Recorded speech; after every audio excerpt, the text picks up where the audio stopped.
ସାରା ଆମେ ଯାହା କାମ କରୁ ତାହା ପୂଜାପାଠ ହେଉ କିମ୍ବା ଲୋକଙ୍କ ସହିତ କାରବାର ହେଉ, ଏହା ଆମ ଭାଗ୍ୟକୁ ପ୍ରଭାବିତ କରିଥାଏ। ଶାସ୍ତ୍ରରେ କିଛି ବିଶେଷ କାର୍ଯ୍ୟ ଉଲ୍ଲେଖ କରାଯାଇଛି ଯାହା ରାତିରେ ଶୋଇବା ପରେ ଏବଂ ସକାଳେ ଉଠିବା ପରେ କରାଯିବା ଆବଶ୍ୟକ।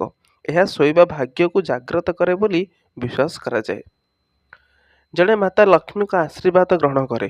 ଜଣେ ବ୍ୟକ୍ତିଙ୍କ ପ୍ରତ୍ୟେକ କ୍ଷେତ୍ରରେ ସଫଳତା ପାଇଥାଏ। ରାତିରେ ଶୋଇବା ପୂର୍ବରୁ କ'ଣ କରିବେ?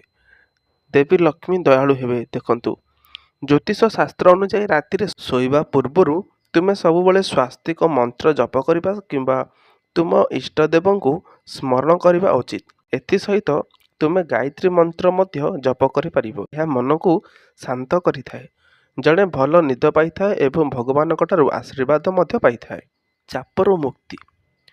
ରାତିରେ ଶୋଇବା ପୂର୍ବରୁ ଆପଣଙ୍କ ଶୋଇବା ଘରେ କିଛି କର୍ପୂର ପୋଡ଼ି ଦିଅନ୍ତୁ। କର୍ପୂର ଧୂଆଁ ପରିବେଶକୁ ଶୁଦ୍ଧ କରିଥାଏ। ଆହୁରି ମଧ୍ୟ ଏହା ଘରେ ଥିବା ନକାରାତ୍ମକ ଶକ୍ତିକୁ ନଷ୍ଟ କରିଥାଏ। ବ୍ୟକ୍ତି ଚାପମୁକ୍ତ ହୋଇଯାଏ। ସକାରାତ୍ମକ ଶକ୍ତିର ପ୍ରସାର ବୃଦ୍ଧି ପାଇଥାଏ। ରୋଷେଇ ଘରେ ଏହିସବୁ କରନ୍ତୁ। ରାତିରେ ଶୋଇବା ପୂର୍ବରୁ ସବୁବେଳେ ରୋଷେଇ ଘରକୁ ସଫା କରନ୍ତୁ। ଅଇଁଠା ବାସନକୁସନ ରଖନ୍ତୁ ନାହିଁ।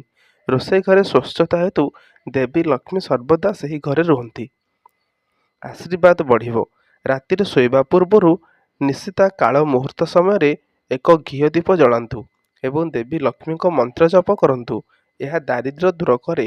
ଟଙ୍କା ଏବଂ ଖାଦ୍ୟର ଭଣ୍ଡାରଗୁଡ଼ିକ ପୂର୍ଣ୍ଣ ରହିଥାଏ। ଯଦି ଆପଣ ପ୍ରତିଦିନ ଏହି ପ୍ରତିକାର କରିବାକୁ ସକ୍ଷମ ନୁହନ୍ତି, ତେବେ ପୂର୍ଣ୍ଣିମା, ଅମାବାସ୍ୟା କିମ୍ବା ଶୁକ୍ରବାର ରାତିରେ ସେଗୁଡ଼ିକ କରନ୍ତୁ।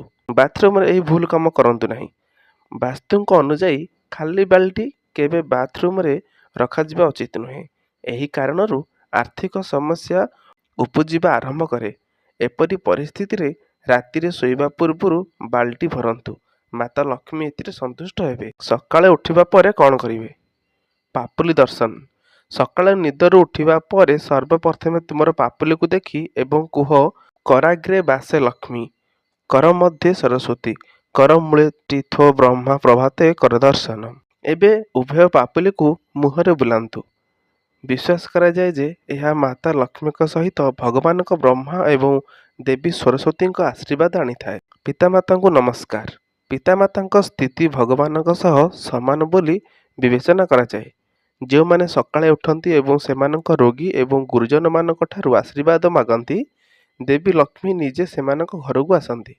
କଦାପି ଟଙ୍କା ଅଭାବ ହୁଏ ନାହିଁ। ସୂର୍ଯ୍ୟ ଉପାସନା।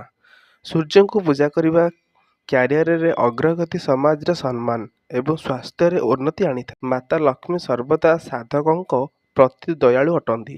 ଏପରି ପରିସ୍ଥିତିରେ ପ୍ରତିଦିନ ସକାଳେ ଉଠ ଏବଂ ସୂର୍ଯ୍ୟଙ୍କୁ ପାଣି ଦିଅ। ତୁଳସୀଙ୍କୁ ପୂଜା କରିବାର ଆଶୀର୍ବାଦ। ଦେବୀ ଲକ୍ଷ୍ମୀ ତୁଳସୀରେ ରୁହନ୍ତି। ପ୍ରତିଦିନ ସକାଳେ ସ୍ନାନ ପରେ ଘରେ ତୁଳସୀକୁ ପାଣି ଦିଅନ୍ତୁ ଏବଂ ଓମ୍ ନମୋ ଭଗବତେ ବାସୁଦେବାୟ ମନ୍ତ୍ର ଜପ କରନ୍ତୁ। ଏହି ପଦକ୍ଷେପ ଗୁଡ଼ିକ ଆପଣଙ୍କୁ ପ୍ରତ୍ୟେକ ମୁହୂର୍ତ୍ତରେ ସଫଳତା ଏବଂ ସମୃଦ୍ଧତା ଆଣିବ।